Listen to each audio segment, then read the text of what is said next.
It's over. It's over. Phoenix Suns lose to the Golden State Warriors. The streak is over against them. Phoenix they were 3-0 entering this game against Golden State, against the defending champions. But tonight, in the first half, Klay Thompson goes absolutely nuclear. The Phoenix Suns can't recover. They get it to 2 as close as 3, but ultimately lose by, I think, 11, 9 or 11. What was the final, Matthew? 9 or 123 to 112. Suns lose by 11. 11. So, it's hard. It's hard to watch these kind of games. This was a tough watch, right, Matthew?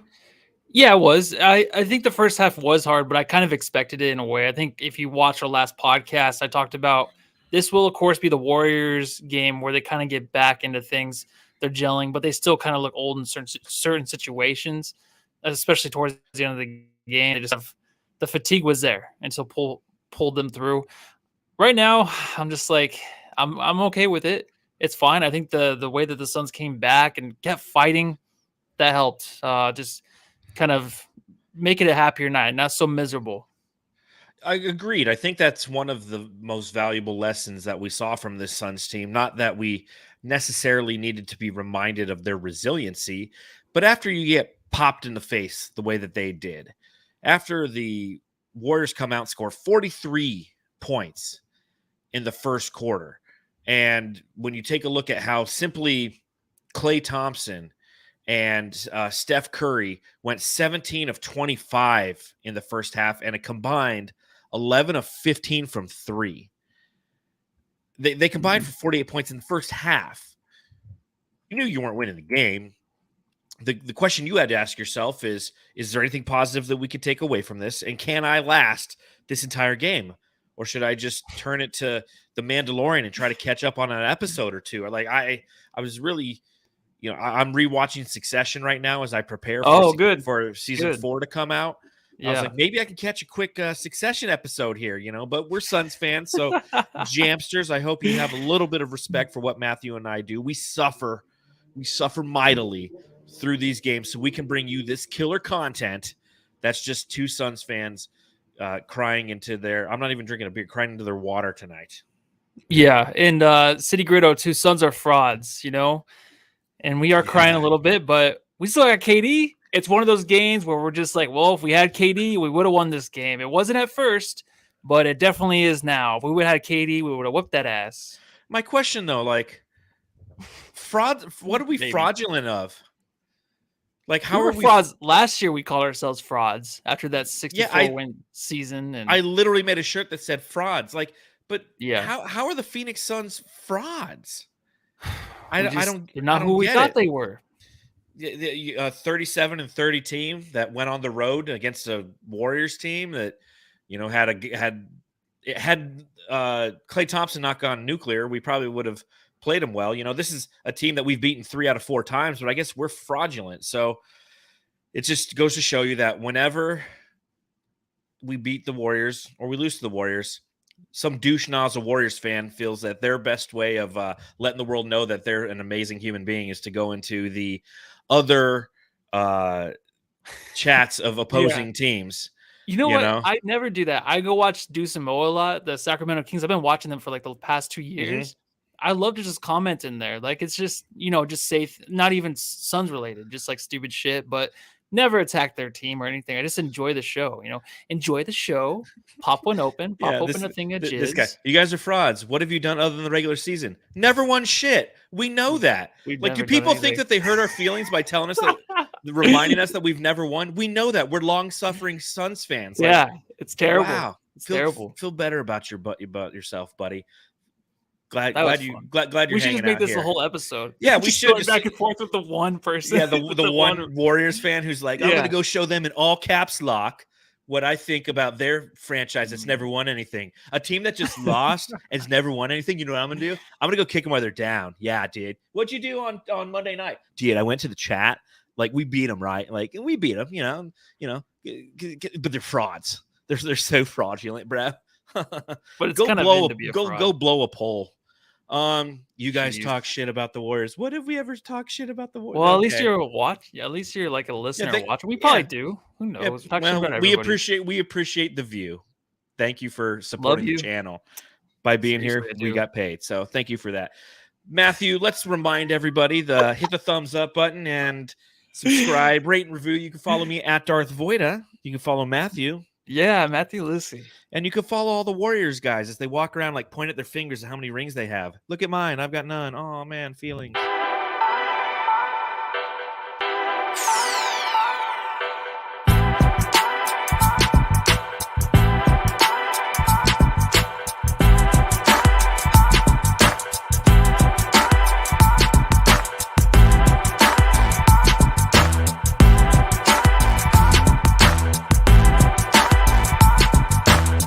Suns lost tonight. They're now 37-31 on the season, still in the 4th seed, still holding on ever so slightly, which brings me to my first question. Matthew, I got to ask.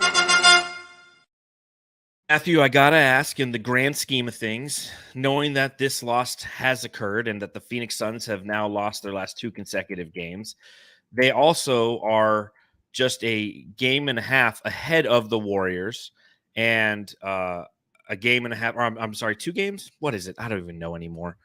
Oh, no, I didn't look at the standings yet. They're 37-31. Golden State's 36-33. So that makes it, the standings have an update on NBA.com. But my question is, in the grand scheme of things, how do you think this game ultimately affects the standings? And is there trouble in River City? River City. What's that? It's from a musical called The Music Man. Oh, yeah, okay. We got trouble. Okay, right so it's here just in River City. It's not the actual with a capital spot. T that rhymes with P that stands for pool. Stands for pool. Yeah, we got trouble. Right here in River City. Right here. My computer's running so slow, so if I'm frozen, I'm sorry. I hope you can hear me still. I can hear you. You're frozen a little bit, but you know what? I think the whole standings thing. I told last pod, I'm like, 6 seed I'm okay with. I'm not looking for a top 4. It might actually happen, but 6 seeds I'm fine with. I don't want to be in the play-in. These games, of course, mean a whole lot between anybody in the West right now that are in the top 8 seeds. Beating a team 4 games in a row is tough. I think it's almost impossible unless the other team is like the Warriors were 10 years ago, where they just sucked and you can just steamroll them when you're the Suns and you're Steve Nash and all that. It was easier back then. Now it's just like you're hitting this team right now that's got to hit, a certain kind of stride going into the playoffs. So it just makes it more difficult.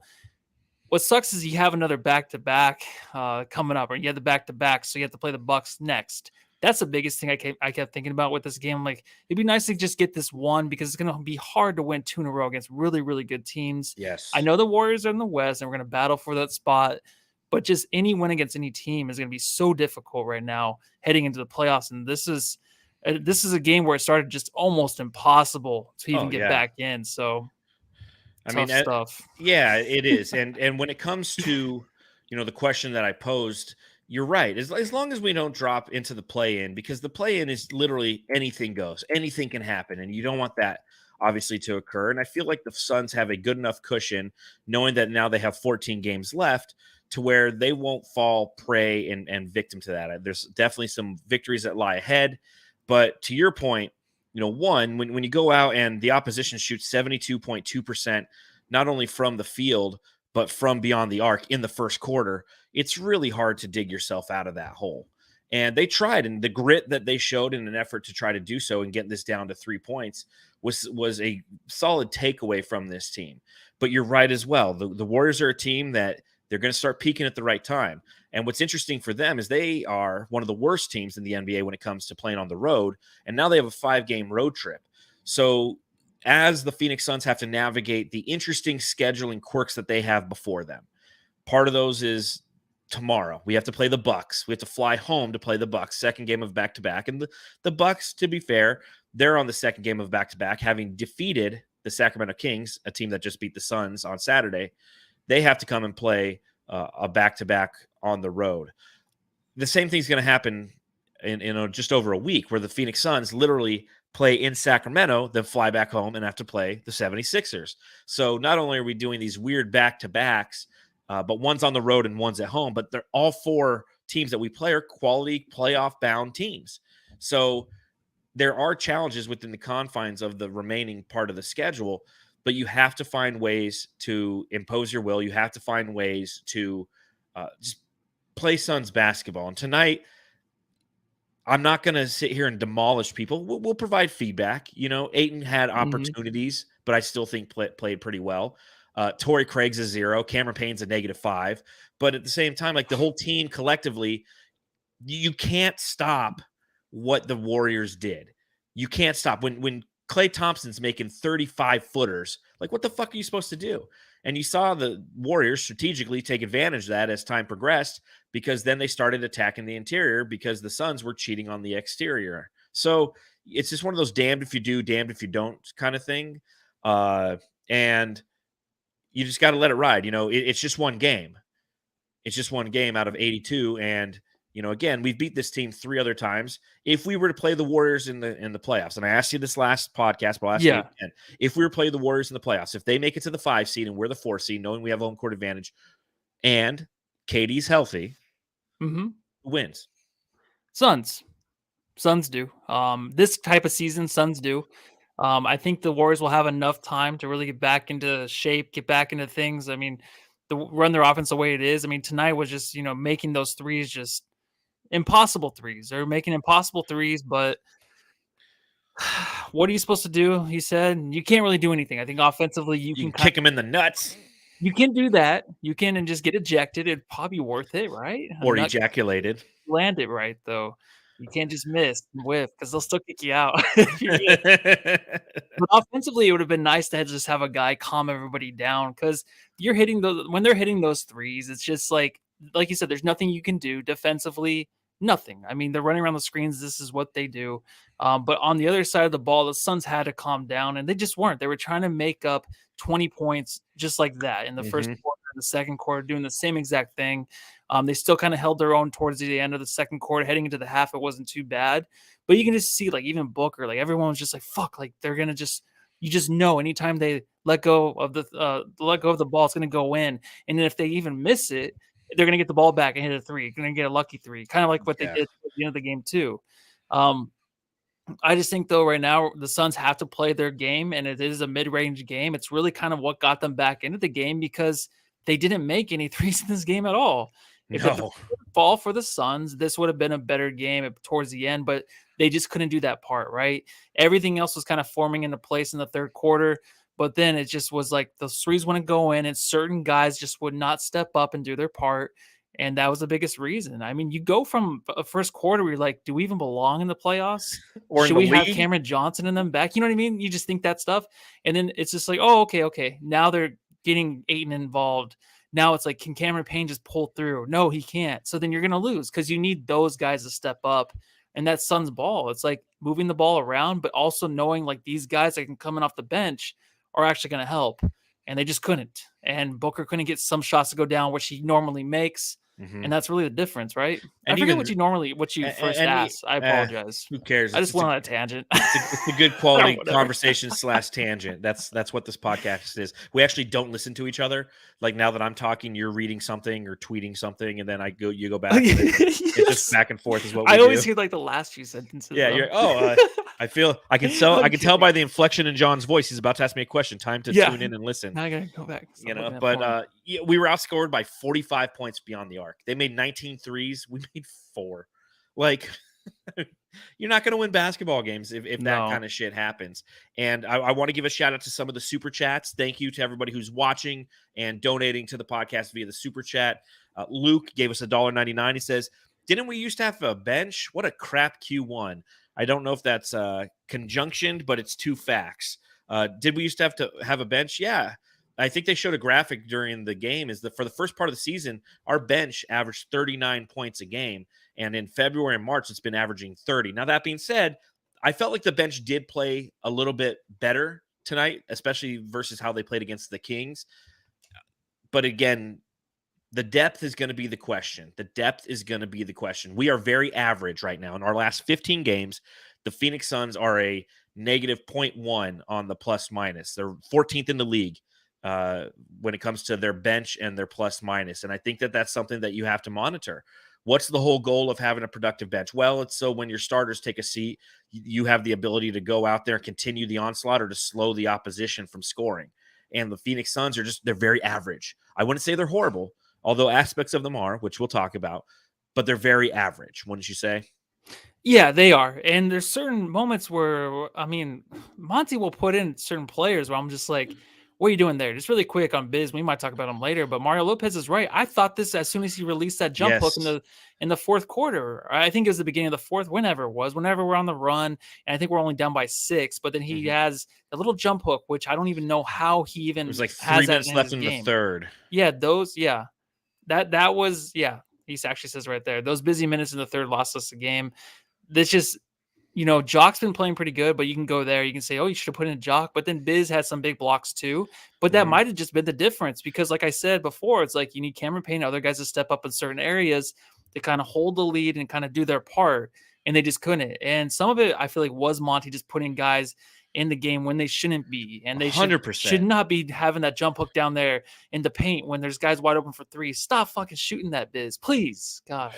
Ever since I've been here, we talked about everything you want is on the other side of hard. This is hard.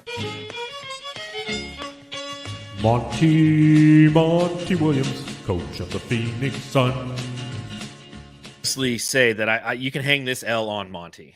Yeah. I honestly can say that because of the way that this team wasn't ready for this game. And again, I will give credit where credit's due. The Warriors, you couldn't stop what they did in that first quarter, but you could have done something. You could have gotten physical. You could have tried to, get a couple fouls or something. I don't know what the answer is there. But then to your point, later in the game, when this team's finally coming down, and Black Sunday, another super chat, $10 in the super chat. You the man, Black Sunday. We appreciate it. Thank you. He goes, I just want to say, Monty lost us this game at the end of the third, which is just what you were saying, Matthew. He says, we were on a run. DA was going off. Then Monty subbed everyone out instead of finishing the quarter strong and maybe taking the lead. I completely agree with that. Completely agree with that. What did Golden State do? They left their starters in. They allowed themselves the opportunity to put the quick 11-2 run to close out that quarter, which ultimately cost the Phoenix Suns, in my opinion, the game. Because guess what? Chase Center, crickets, man. Crickets. You can hear every Warriors fan who's typing frantically right now in the chat. You could actually hear them on their devices like, oh, shit, here we go again. And they were, their confidence was shaken. And Monty Williams, and to your point, he brought in fucking Bismack Biyombo in this game. Biz.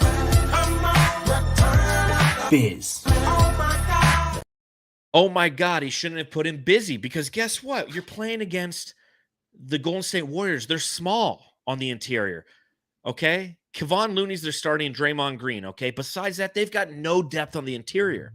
So why put Bismack Biyombo out there? I get it. Maybe you're trying to get a block. Maybe you're trying to get a rebound. But the one thing that he lacks, Matthew, the one thing he truly lacks is athleticism.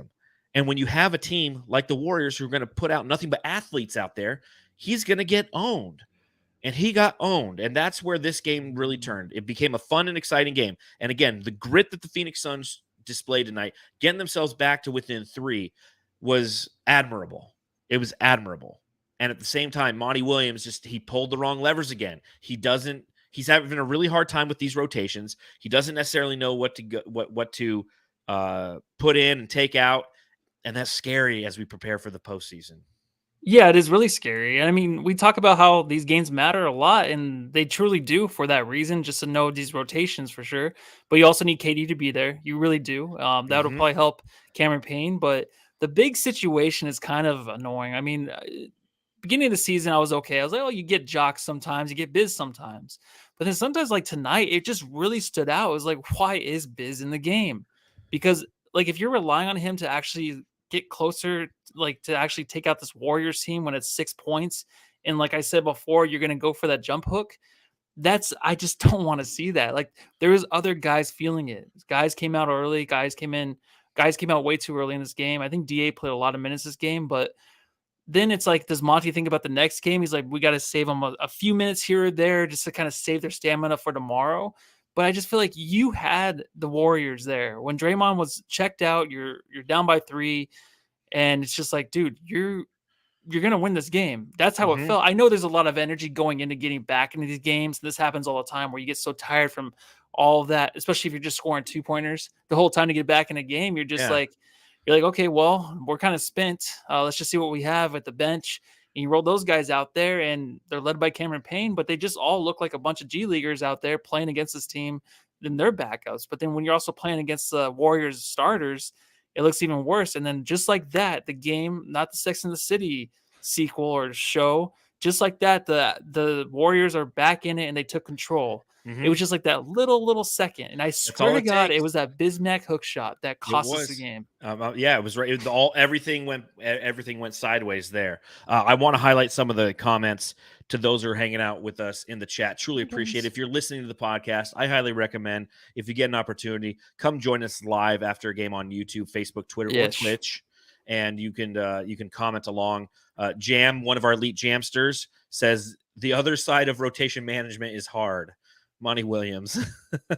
It's a lot, though. It is. I get it, but still. Shineback says Iguodala was schooling Biz. That's all you need to know. That's bad. Yeah, and it's true. It's true. Andre Iguodala is cooked in this league. He's cooked. He's like, he might be. What's that one Jammy award that we give out every year? The Over the Hill award or whatever. Yes. Yeah. Something along That's that. what I thought about too. Yeah, Iguodala might have been mine. Because of how cooked he's been this season, how he's doesn't play. Bald. When you're that bald, you shouldn't be that in the league. Bald. Like that bald. That's pretty bald, dude. So it's so bald. He's so bald he should be out of the league. And Luke says, as bad as DeAndre Ayton was in the first, we looked horrible when DA was out for the rest of the game. Yeah. Watch. Let's talk a little bit about DeAndre Ayton in this game. Ultimately, when you pull out the box score, when you pull out the newspaper tomorrow and you unfold it to the sports section, you will read he played 35 minutes. He was 13 of 19 from the field, 27 and 12 from DA in this game. Had 1 assist and had a steal and 3 personal fouls. What's your take on DA in this game, Matthew? There's certain moments in this game, like I said, the busy hook shot that just cost us the game and killed all momentum, which it did. There was also the dunk by DA. It was a putback dunk. Yeah, right before the half. And he had a couple shots after that, but that dunk was loud. It was nasty. And you might be like, oh, it's just a putback. No, but DA didn't turn it off. He didn't give up on the game. He started out like trash. Like everyone was trash. He was complete shit on defense, and offense it was nasty. It was bad. And I was like, okay, well, they're going to try to force it to DA. And it just wasn't working. He wasn't doing anything. Like he posted the video where he went over his left shoulder or whatever, right into the strong defense like he normally does. I'm like, here we go, man. He's just going to do the same stuff and we're not going to be able to feed off of him. But he kept it up. He kept going. They kept feeding him the ball. He was pretty much unstoppable in the second half. He played the best second half he's played in a while. I think last game he had a really good game last game, but this second half was like the best full half he's played in a while. He was unstoppable mostly because he was putting himself in good spots to get the ball, going to the rim hard. He was hitting his shots, obviously, that were just the normal DA turnaround jump shots. But I just think that continuing to battle the boards, playing big, you notice by like the fourth quarter, he just looked huge compared to the Warriors. And normally he just looks small out there compared to a lot of guys because he doesn't force the issue, but he continued to force the issue and he continued to like make it known that he was going to be the difference maker in this game. And he definitely was. This is why I do vote DA to win MVP of the finals, right? Because he's the guy that's going to win us a championship. He's going to anchor. I get a lot of crap about being a DA hater. I'm not, because I am off my ass watching him. When he plays like this, I get pumped. There's no one. Too. Him and Okogie are the two guys when they're playing just strong towards the rim. I get it. I was gonna say ejaculated, but that makes no sense. I get excited, and he's the only player. Book does it all the time. Book I can deal with, but dude, I'm telling you right now, man, he's the one guy that really can get me going. And yes, Code does say, listen, don't let anyone bully or guilt you into liking DA. I never disliked the guy. I just disliked his performance a lot of times. So I just stood up and ejaculated. I didn't even touch it. It just came everywhere. Don't snip that to the little Jeez, YouTube I'm not thing. gonna do that. Okay, leave that one. I probably won't make one till tomorrow leave after that the other one. game. leave that one alone. Yeah, and I don't even think DA looked horrible in the first quarter. The whole team looked horrible. You look at his box score, he had 2 points and 2 rebounds. Shit, the fact that he had 2 rebounds when they only missed like 4 shots is highly impressive unto itself. And as I take a look at my notes, yeah, there were some opportunities for DA, as I mentioned. He spins left all the time. He's predictable. And the Warriors knew that. And you saw that earlier at one point in the game where he caught the ball. He caught on the left side.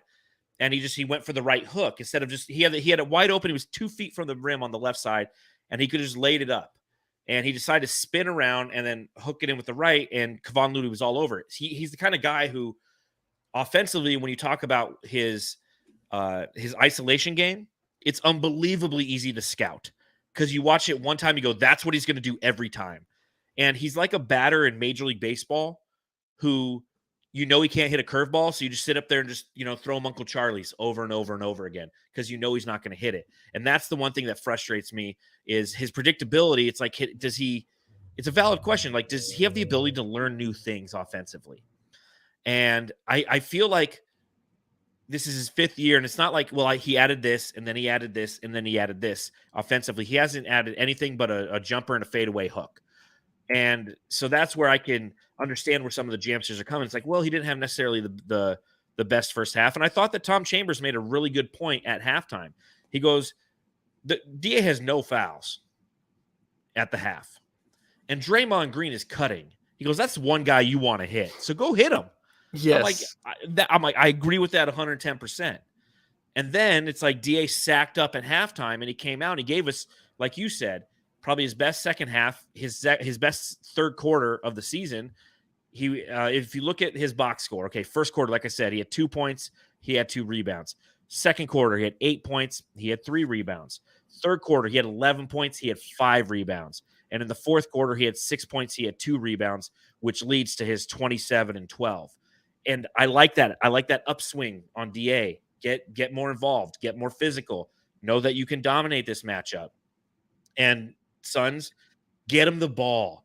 The one thing I will say, okay, DA has some butterfingers, right? He has some butterfingers, but he also doesn't get the greatest passes. I swear to God, whenever Chris Paul drives in and tries to bounce a pass, like Chris Paul is going up to the hoop and realizes he's fucked, and he'll do like one of those bounce passes. It's like he just throws it as hard as he can, and DA's like, oh shit, yeah, pass me the ball, don't fucking chuck it at me. He had that one. I like when you talk about Draymond too going by him on the one play. It's like NDA had hands up. It's like, no, you got to try to swat that shit. Yeah, that one. That's Draymond, dude. That's just Draymond, and he's maybe half as good as Dylan Brooks right now. Like, he's a guy you can swat at the rim. Don't let him get an easy layup. But he did toughen up. Getting the ball, yeah. And you talked about, we talked about this before on my famous, disgusting pod 2 pods ago, where you're saying give him the ball, let him work, but he'll have stuff. He needs to improve this offseason to have more moves, because that's just going to take time. That's going to take another I feel like a half a season just to get used to things. You know what I mean? Yeah. Because there's still certain spots like the jumper he had at the top of the key where he just had it and no one was in front of him. There was a guy underneath the rim. Like, those are ones where you take and you go up and you draw the foul and you just, either try to dunk it or try to move around the guy. He has that nice layup that can go around a guy. And you can see Book that was coming to the game. He's like, fuck, like what, like fucking go. Like, you heard him it wasn't DA. You heard him say something. You see his face like, fuck, come on, man. And he made the shot. Man. But that's the thing is, like, he needs to know what to do with the ball in that situation. And he doesn't. And I get like some of the passes suck, but that's the thing. It's like we critique this too much where we say, well, the pass is up too high. It's too, you know what I mean? But I don't feel like that should ever be a thing going forward after this season. It should just be like, you know what to do. Like, he just should know what to do and get the ball, but there's always going to be bad passes. Yeah, there's everywhere. And again, we do overly critique. And you saw it on Twitter tonight too. People were like roasting DA, and I even put a tweet out. I'm like, the Warriors are shooting 68% from the field and 66% from beyond the arc. But yeah, it's DA's fault. It's like, no, like, we're going to watch DA. And I liked what I saw. And I've had a few games where I like what I saw. But he shot 19 times in this game. Like, no KD. Somebody's got to get the shot attempts. It was DA tonight. He was the guy who helped him out. Black Sunday, another $10 in the super chat. I swear you're Jeez. putting my kids through college. He says, Monty just said he played Bismack to cover up defensive deficiencies. All Warriors do and want to do is shoot threes. On offense, Busy has no game. Jock could have feasted down low versus those guys. Another L. Yeah, that just fortifies. This was definitely this is the first time I feel like we've ever really talked about Busy being like a bad play. Like, I feel like we were always okay with him or Jock. I feel like I've never really said anything about the two. And just tonight, you just noticed right away. It's like, what are you doing, Monty? Like, this is the first time I've noticed. There's a couple teams that, because of how small they play, it actually becomes a disadvantage. You think it's like, oh, we're going to feast on the boards. It's like, no, you're going to open up 3-point shooters and they're just going to hit them. Like, that's what this team wants to do. So we'll talk about that after this ad from DraftKings. NBA fans, it's time to bring the hoops action to the palm of your hands with DraftKings Sportsbook. That's not the right one. That's not the right. Did you make a new one? Oh, sorry. I went down there to. I was just scratching my leg. I did make a new one. And so you talk. I'll try to find it and upload it. Yeah, so I was scratching my leg. I wasn't doing anything when you went away. I came back and. Welcome back. Well, do a drop. What do you want to talk about? Let's do the one guy off the bench that everyone seems to hate tonight, man. Oh, good. Where is it at? I don't know. This is two the guys. best Well, part one's of our off the pod. bench. Here comes the Payne.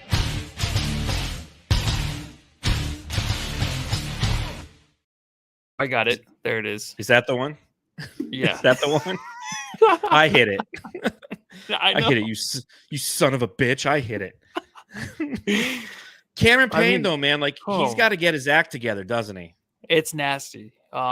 There's one thing about him kind of slowing things down tonight. It looked a little bit better, but it's like, dude, hold on. Let me just bring up my notes really quick on him.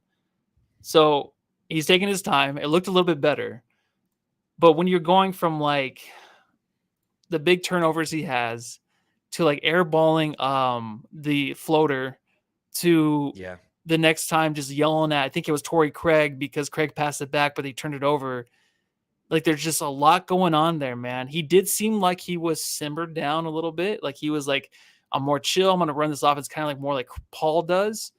But then he passes at the book, and then he runs straight into book. Like, that stuff, I do that at the gym. When someone passes me the ball, I pass it back and just run into him for no reason. Like, that's what he did. That's what I do on 2K. Yeah. He's just, like, so far gone, I think. I really I don't know if there's any saving him, man. I think he's just far gone. He's too much into his head, like we talked about last time. But it's like, well, can he just give us some good minutes? There might be a flash here or there, but there's just so much more negative points in the game for him. More like, you know, like the way that the Warriors look at Poole in ways where it's like everyone hates Poole, it feels like in their subreddit. That you can't stand him, right? I believe but that. Cameron Payne is that way, but like worse. It's just like it's a zero. If he could just manage this game in a way to where you can keep it close and just maintain that lead, or, you know, maintain the loss of the lead by 20 points or so, like that's fine, but he can't even do that. It's a weird look out there for him, man. I don't know what it is. I'm telling you, the absence of Kevin Durant probably hurts Cameron Payne more than anyone on this team. Probably. Because Cameron Payne, you saw it at the back end of this game when Damian Lee was bringing the ball up and he dished it to Payne and Payne would just like cut inside. Like when he doesn't have to be the primary ball handler, he does a lot of that stuff that can help the team. He moves around, he cuts, he doesn't stop moving, which can tire out the opposition.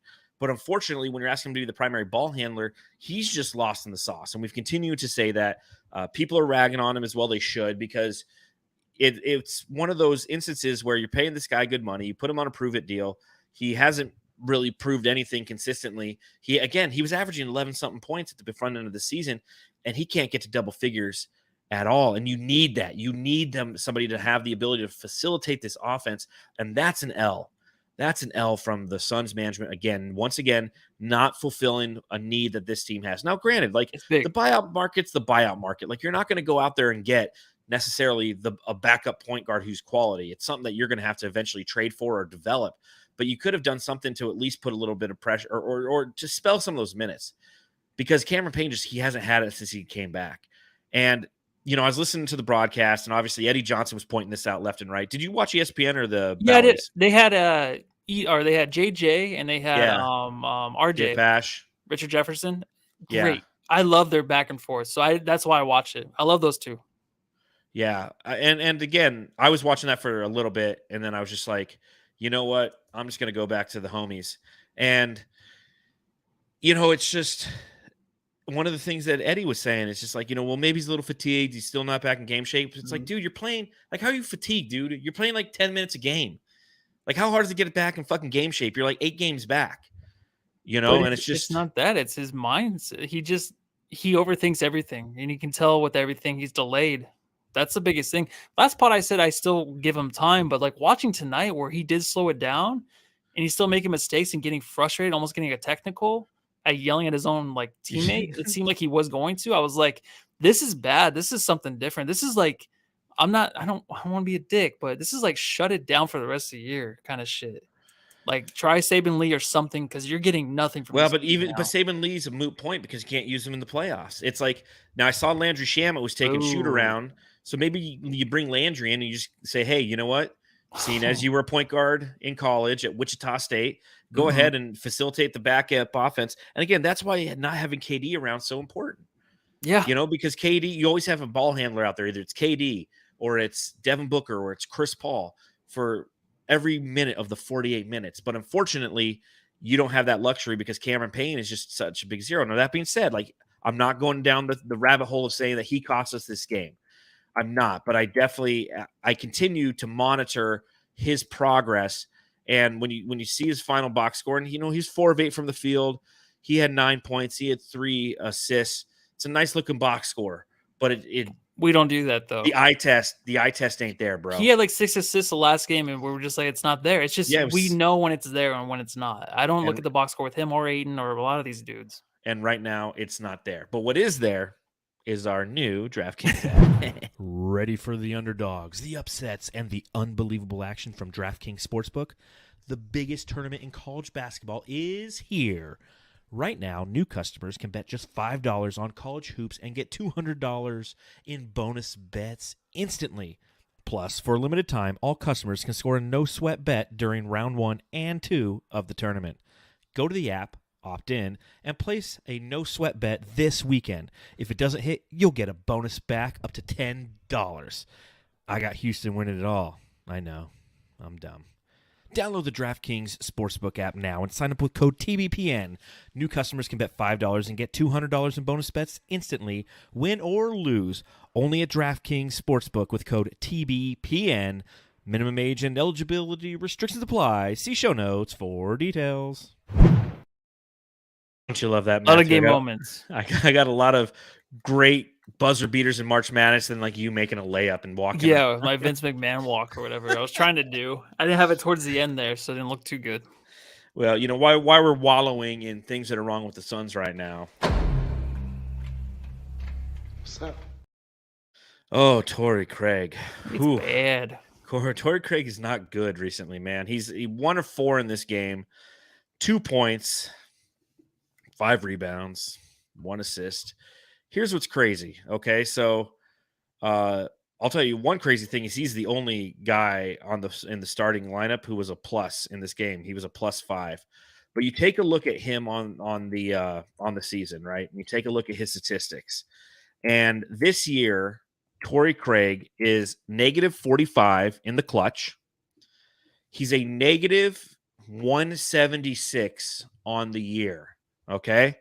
Which brings me to... You know what time it is. Trivia time. Trivia time, Matthew. Yeah. I got one for you. You do? No, I don't. Oh, okay. I was like, oh, dude, how excited I get. I love trivia. I know. I'm sorry, man. You got to remind me. I always forget. Just remember. So, like I said, he's a -176 on the year. Who's the second worst on the team? Would it be? Are they still currently on the team? No, they're not. Okay, so is it Saric? That's correct. Yeah, baby. All right. Now again, Tory Craig was a -176. What's Dario at? What was Dario at? 112. Nope, he was a -28. Oh my god, dude. That's how bad Tory Craig is on the floor. Oh my Now God. it's What one do thing we if you're do? if you're looking at that from game to game, but this is over the entire season. He's a negative Oh. 176. But here's the question: what do you do? I just asked that Everybody's too. saying Baisley, right? Baisley's not the answer, is it, Matthew? No, it's give up the season. We're done. Just punt. After reading that, I'm like, what do you do? Oh my God. There's You nothing don't you do can do. anything. You You just get sit back and watch. I love Craig this season. I didn't. What? you get KD healthy. That's all you can do, man. That's all we have to wait on, dude. Dude, I poor and Tory it, Craig is just. oh my.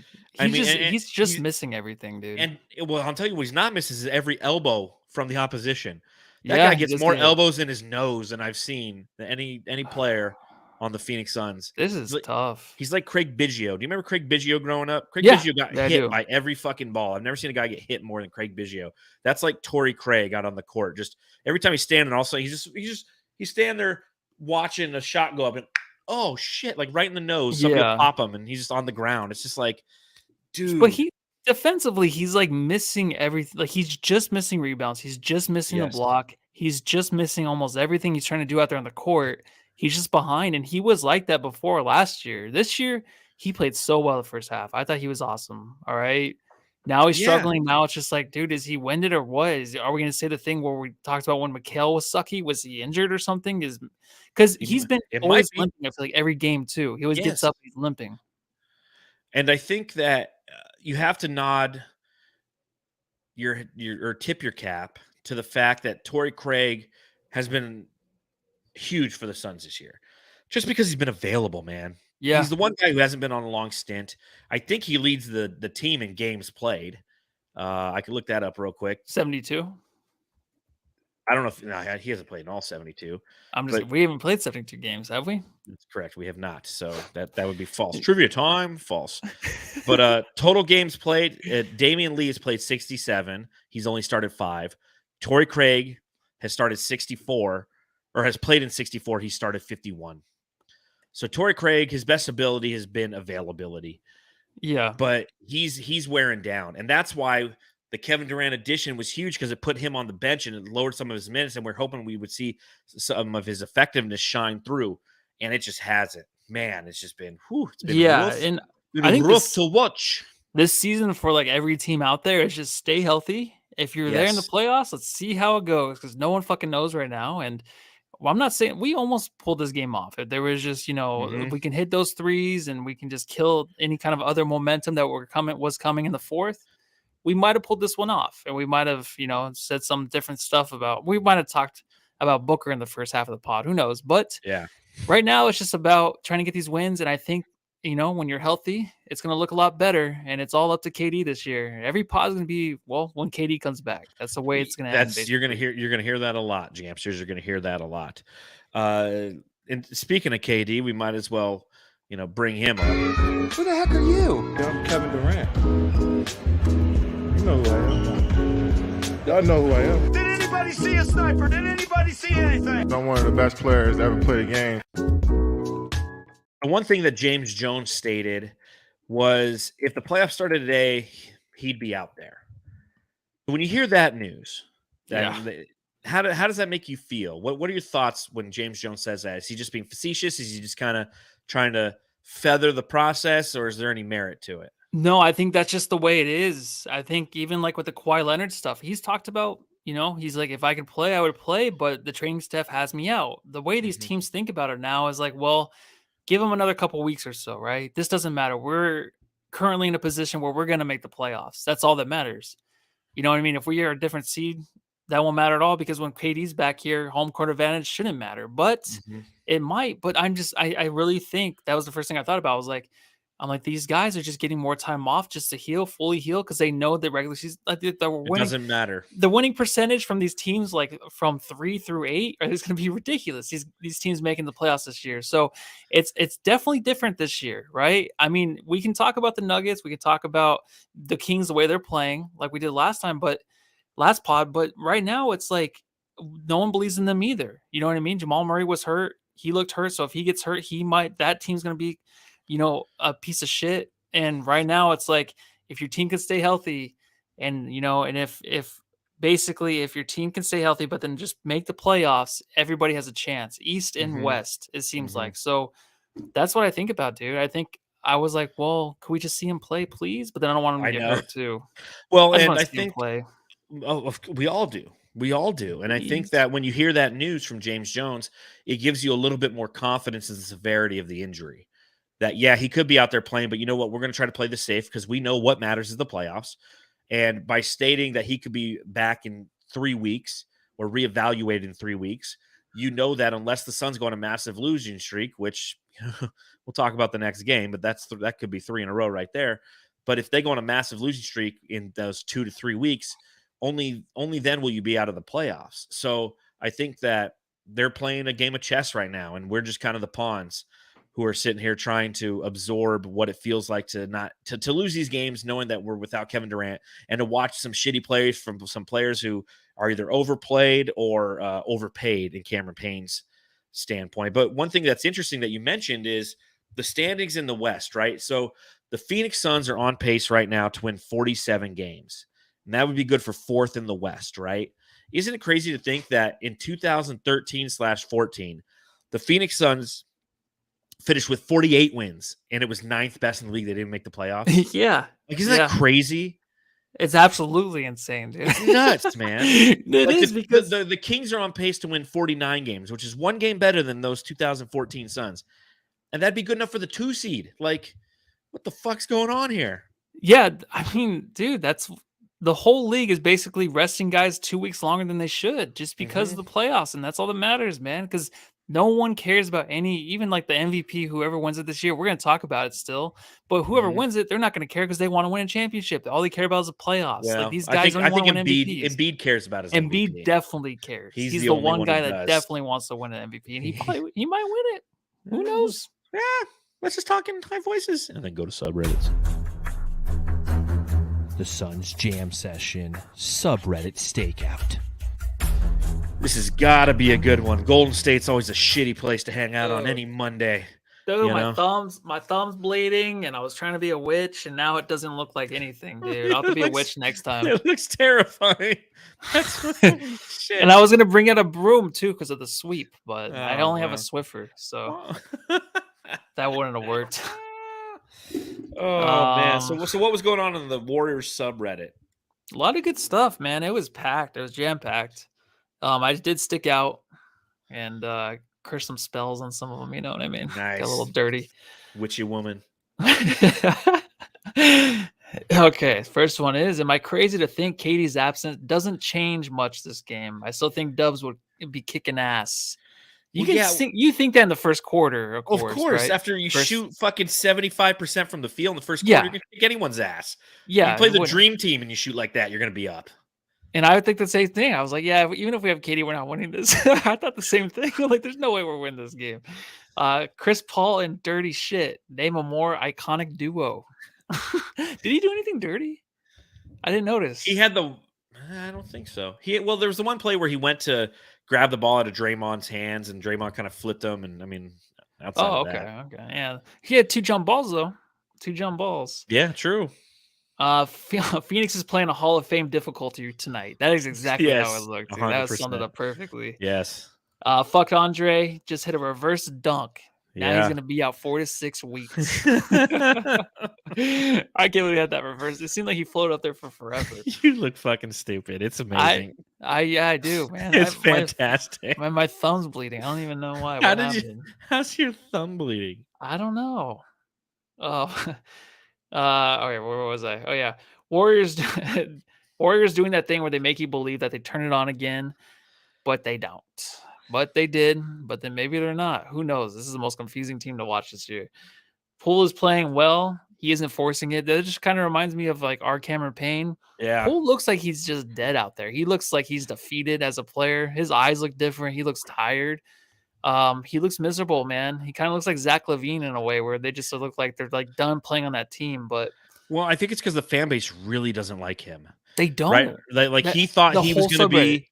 He thought he was going to be the third Splash brother, and they were going to embrace him. And then, like, once Draymond baptized him with his fist at the beginning of the season, I think he realized he's like, And then he saw the backlash, and the backlash wasn't necessarily like, Draymond, what are you doing to Jordan? They're like, yeah, hit him again, motherfucker. Like, I think that really kind of put him in his place. And he's like, oh, this city doesn't like me none. This city by the bay doesn't like me. That must none. be so tough. I can't even take like 5 to 6 comments about me being a Matthew sissy. Like, I can't take that. Like, I could not imagine a whole city hating you. What's the point of all this fucking shit? Excuse my language. That was rude. Wow. Just what a witch you are. Dog Clay fucking hates Book. Yeah. He does. Even on the bench, he was watching him play, like shaking his head. Oh, just really quick. Like, I do smoke sometimes, right? And I'll watch basketball. But you can feel their energy out there when you're high. Like, oh yeah, I'm looking at these guys, and I'm like, oh yeah, I forgot they're jocks, and they're probably really big fucking assholes all the time. You know what I mean? Like, huge egos. You have to have a huge ego. But for some reason, like, I don't see that as much when I normally watch. Yeah, I see them as a normal good person, but I'm like, dude, you can just feel the intensity and how hard it is to get there, and how many people they've like just had to beat up on the way there. You know what I mean? Like, you can feel the fight in them. It's really weird. And yeah, scary. that's the fun part about eating a gummy or toking some herb while you're watching the game, man. Is like you get into it. Like, when they push each other. God, for you guys listening, you're missing out on a good one, man. Oh, you're missing out on a good one. But no, you're absolutely right. You're absolutely right. And then, and that's one thing that Clay, you can feel his disdain through the screen for Devin Booker. And forget it. Yeah. And then someone just said jaw and gun rehab. So damn, they just threw that one out of The Suns Jam Session subreddit stakeout.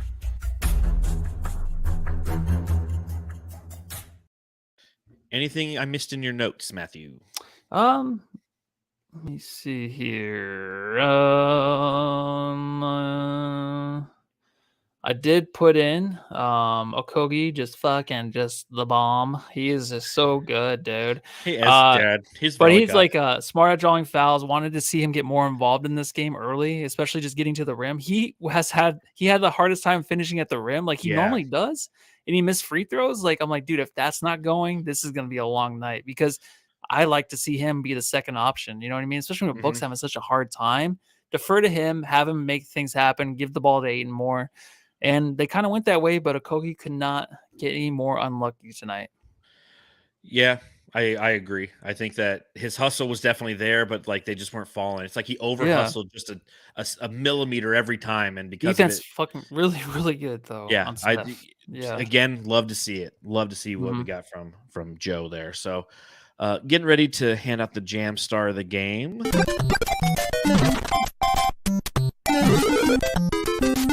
Jam Star of the game. All right, Jamsters. Instead of clicking like or rating or reviewing or any of that thing, start to put some questions in the chat for me and Matthew. We'll do one of our little JAMsters React segments, and we'll answer any of your questions, basketball related or not. But Matthew, who are you going to give your Jam Star of the game to if or while the Jamsters think of some good questions? I'm going to give it to Ayton. Definitely really good. Was pissed off just like I was at Book in the first half. Just really disrespectful to me the first half of this game. I just was embarrassed, but pulled through, and he was a big part of why they came back. And I wish he could have played like full 24 minutes in the second half. That would have been awesome. The funny thing is Booker went 12 of 20, 32 points in this game, 4 rebounds, 1 assist, 2 steals, and we haven't even talked about him. But you're right. I gave it to DA.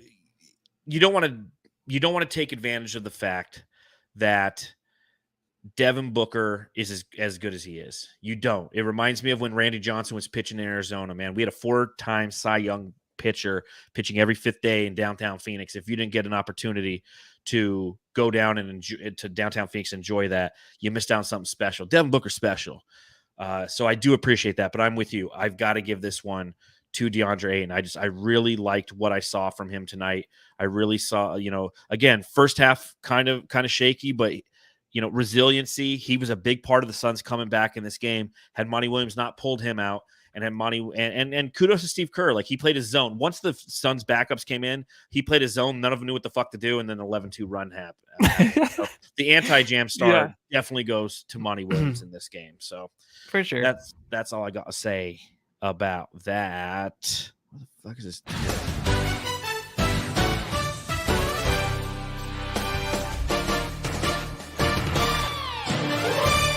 JAMsters React. All right, Jamsters. This is the part of the podcast where you ask us questions in the chat for the next about 6 minutes, and we'll answer them. So the first one I'll bring up is Code. Did I miss Ayton watch? Yes. Yes. Where were you? PH Next over there, huh? Ooh. Cheating on us? I can't cheat on us. Luke Carter asks, how do you smoke your weed, Lissy? I just do the pre-rolls. That's it. And I barely do. So that's why it's so much better when I do. So I'm glad you don't smoke out of a corn cob pipe because you're allergic to corn, and that would not be a good thing. Yeah, that would not be. That would not be a good thing. Smart. Shout out to Suns Geek who's hanging out with us in the chat tonight. If it has to do with the Phoenix Suns, you know that this guy right here is going to make a video about it. He goes, "Who needs to step up the most off the bench, Matthew?" And let's just say without KD. Cameron Payne for sure. He's a difference. I completely agree. Right. I completely agree. He's got to be the driver of that second team offense. He just has to be. And when he's not, you can see how it affects the rest of the team. So good question. Good question. Nate Keene, what's worse? Suns lose in the first round or the Nets making the conference final? Dude, you know it's going to happen. Oh, yeah. It's going to. Huh? I said, oh, yeah, it'll happen. It's going to happen. And you know what?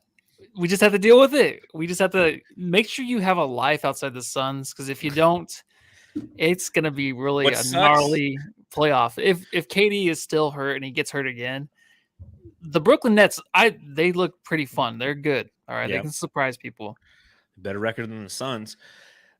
What sucks about the playoffs for Phoenix Suns fans who live locally, every time we make the playoffs, guess what? We've never won a championship. So it always ends. And whenever it ends, either it's hot out or it's just about to get hot out. That's what sucks about basketball seasons. Like, whenever the season ends, you're like, oh, fuck. Now that I feel broken inside, now outside is going to break me. So to answer that question, what's worse? The Suns losing the first round or the Nets making the conference finals? Suns losing in the first round. If the Nets make the conference finals, I'm rooting for them all the way. They're like Phoenix Junior. Like, if they win a championship, I'm going to be very excited for that team. I might get excited, like yell out loud at the team or at the TV, kind of excited. Mm-hmm. But Suns losing the first round is easily worse, man. Oh, yeah, that's by far. Just hurts our feelings. Baff in the chat asks, what should be getting more time off the bench that isn't getting it right now? Who should be getting more time off the bench that isn't getting it right now? TJ Warren. I don't know. TJ looks just so lost. He just has that look on his face like I don't know if I should be on the court. I know Saben Lee's not playing in the playoffs, but I liked him so much. So he's the one guy I'll go to that needs to get more, but he can't, right? But my challenge with Saben Lee's, what's the fucking point? Like, he can't. That's what I'm saying. I know it doesn't matter, but I'm just like, I liked him a lot, dude. He was awesome. Solid minutes. I think it's TJ. That's my personal one. Let's see what else we got here. I got all kinds of ones. Joel Ramirez asks, how old were you when you popped your cherry? Oh my God. Do we really have to ask this? Well, I don't really eat a lot of cherries. So, I don't remember the first time I ever 45? popped one, like, I guess I'll go pop a cherry tonight. I've never actually popped one. I normally just eat them, Do dogs, Thomas Bell asks, do dogs really go to heaven? Well, this is a simulation, so I have no idea if there's they just restart at the beginning. Ted Lubin, will the Suns be handing out FJ Crowder shirts tomorrow? If they had any class, they would. No, it's in. Oh yeah, it is here. Huh? It's home. It's home. Of course, they have to fly back and. Yeah, that's what I was saying at the beginning of the pod. Remember when you weren't listening? Yeah. Wait, what were you saying? We do the same thing against between Sacramento and 76ers next weekend. Dude, you know what? He's going to get another win. He got the first one. He's going to get another one, maybe. I don't know. Maybe we'll surprise some people tomorrow night. Probably. Joel Ramirez, In-N-Out or Shake Shack? In and out. In Never and had out. Shake Shack. I've had Shake Shack before, and it's damn good, but there's no drive-through. Boneless or bone-in wings from Daniel Bone-in. Thompson? Bone-in. Boneless. You like boneless? I like boneless, man. I love bone-in wings. Don't get me wrong, but like boneless, like I got a Just beard. easy. You know, like I start eating wings, it gets all up in my beard. Like, you know, you think you wipe everything out with a wet nap, and then an hour later, you just like part of your mustache is just like a crust of spicy garlic from Buffalo Wild Wings. You're like, what have I done? Well, I mean, it doesn't taste as good, I feel like, but it's easier for sure. 100%. Yeah, you use a fork. A couple more here. Psychohawk 2000. Who are you afraid of if we drop to the play-in? Anybody. I don't want to be in the play-in. Oh, yeah. Not afraid I don't know, of man. Dallas kind of has there's a juju with Dallas that scares me. There is, and I know they haven't been playing together, of course. I think Luka's been out the last 3 games or so. Kyrie didn't play like the last 2 games or something. But still, there's just that thing. If it's like one and done, you have to win 1, or else you have to win 2. That's not gonna be fun. No, not at all. A long summer. And last question from Code Voida. Teach me how to properly drink a Guinness beer. St. Patty's Day is the back end of this week. The Phoenix Suns play on Thursday, correct? The 16th. So yes. I will have a Guinness beer. I will chug a Guinness beer. I will show you, Code, how to properly drink a Guinness beer. What day is it? What day is what? St. Patty's Day. Friday. Oh, it's on a Friday? It is on a Friday. Is it always on a Friday? Nope. It's always on March 17th. Cool. Yeah. All right. And awesome. And March Madness will be going on. So question for you, Matthew. Are you going to fill out a bracket this year? I am for my work because you win money. So I'll do it for that reason. Yeah. Because I haven't watched a lick.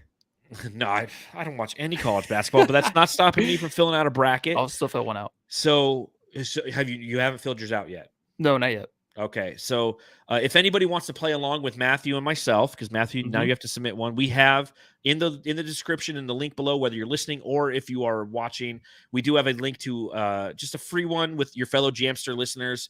It's through ESPN. Just do a bracket with us. It'll be a good time. I have Houston winning it all. And then I posted that on Twitter. I'm like, I'm picking Houston. Everyone's like, their star guy's injured. I'm like, yeah, it goes to fucking, I don't fucking know. You know, I don't take it seriously, but it's fun to, it's all random. It's fun to do. So if you're the winner in our ESPN bracket pool, we'll give you a sticker or something. I'll send you some pics of myself. We'll send you some pics of Matthew popping cherries or something. Next game is right back here tomorrow night. We're gonna be playing the Milwaukee Bucks, 7 p.m. How you feeling about this one, man? They just beat the Sacramento Kings at home. No beam was lit or any of that shit. Oh, you know what, dude? I feel terrible, but usually what happens in the NBA week to week, there's a different contender, game to game between the Suns and this year and everyone they're facing. It's like it is just so random to whatever's going to happen. So I feel terrible, but I'm going to say I think the Suns pull through and get a big victory, right? And I was going to say really quick too, when KD comes back, what they should do is don't have him do pregame. He can do his pregame warm up before everyone's there. Don't say anything. And then whoever's there at the game, all of a sudden, like his intro comes on and they're like, oh my God, is he playing tonight? That's the best way to do it. Don't do anything else but that. When like Stone Cold, just a glass shatters. And yes. Like he's on the bench, but you just don't see him like in his jersey. And then he rips his warm offs up and he comes out on the court and the opposition's all afraid. And then he twists his ankle again. He twists his ankle walking on the. I feel bad for the dude. He pulls his warm ups off. He takes a step and catches it on the warm up because it's not all the way off. It goes right down and breaks his wrist. Oh, poor guy, man. Jeez. Yeah. It's a loss tomorrow. It's a loss. 0-3 in the last 3. So that's what I think. Next week will be better. I'm hoping. Keep looking. Yeah, just maybe. Call me maybe. Anything else you want to talk about before we get out of here, Matthew? You know, I think nope. All right. Well, in that case, Jamsters, again, thanks for hanging out with us. Hit the thumbs up button if you're watching on YouTube. If you're not watching on YouTube, if you're watching on Twitch or Facebook or Twitter, go over to YouTube, give us a subscribe. If you're listening, enjoy the podcast. We hope you did. Head over to Google Podcasts and don't review because they don't let you, but Apple Podcasts will. And make sure you follow us on Twitter at SunsJam. You can follow me at Darth Voida on Twitter. You can read my writing at brightsideofthesun.com. I had an article today where I really just broke down what it feels like to be a Phoenix Suns fan. It was called "We Are Waiting" and "Why Can't We Have Nice Things," which is, if you listen to the podcast, it's literally what I talk about all the time. Well, we're just waiting for somebody to come back from injury, and why can't we have nice things? Every time we have a nice thing, it breaks. So I wrote a whole article about it. So enjoy that and all my Band of Brothers references in there. Make sure you follow Matthew. Oh, Matthew Lissy. And until tomorrow, Jamsters, you're going to have to wait 24 hours till you see us again. Oh, pity you. Yeah, just be safe out there and go home and love your family. Oh, that got it. Oh, sorry.